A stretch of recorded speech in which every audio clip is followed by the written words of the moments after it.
ഞാൻ അറിഞ്ഞുകൊണ്ട് ഒരാളെ ചതിച്ചിട്ടില്ല എന്നാ വരെ ജീവിതത്തിൽ. അതിൽ ഞാൻ ഭയങ്കര പ്രൗഡായിട്ടുള്ള ഒരു കാര്യം. അവര് ഇന്റർവ്യൂല് പറഞ്ഞത് ഒന്നും വിശ്വസിക്കണ്ട കേട്ടോ. ഞാൻ അങ്ങനെ വലിയ സത്യമൊന്നും പറയുന്ന ആളൊന്നുമല്ല.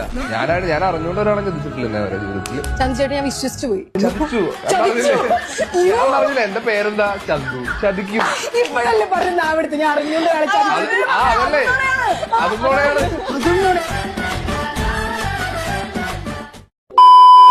ചാപ്റ്റർ 1 ചന്ദ്രയുടെ സ്റ്റോറിയാണ്. എത്ര ചാപ്റ്റേഴ്സ് ഉണ്ട് ഇനി? ചാപ്റ്റർ 1 തന്നെ കഥ അറിയാത്ത ആൾക്കാരെ ഇവിടെ ഇരിക്കണം.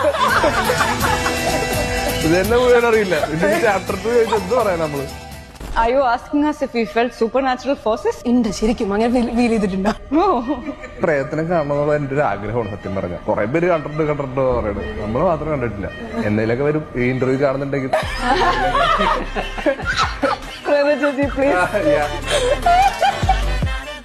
നിങ്ങളുടെ മനസ്സിലേക്ക് പെട്ടെന്നൊരു ചാലഞ്ചിങ് റോൾ, എനിക്ക് ഇന്നൊരു റോള് ചെയ്യണം എന്ന് തോന്നിക്കാൻ അത് എന്ത് റോളായിരിക്കും? ചാലഞ്ചിങ് ഒന്നുമില്ല. എനിക്കൊന്നും എനിക്കൊന്നും ചലഞ്ചില്ല.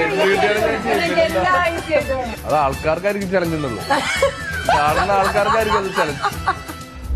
Like the people I call the most എന്ന് പറഞ്ഞ ഒരു കാറ്റഗറിയിലുള്ള ഒരാളാണ് ദിൽഖർ. ഞങ്ങൾ ബെസ്റ്റ് ഫ്രണ്ട്സ് ഒന്നും അല്ല. എനിക്കറിയാം ഏത് സമയത്തും എനിക്ക് ലൈഫ് അഡ്വൈസ് വേണമെങ്കിൽ, കരിയർ അഡ്വൈസ് വേണമെങ്കിൽ ഞാൻ ആദ്യം വിളിക്കുന്നത് ഇപ്പോഴും ദുൽഖറാണ്. നിങ്ങൾക്കാണെങ്കിൽ ഈ പറഞ്ഞ പോലെ ഞാൻ സഭയിൽ വിളിക്കും, സഭ എന്നെ വിളിക്കും. എന്റെ അടുത്ത് ദുൽഖറിന്റെ നമ്പർ ഒന്നുമില്ല.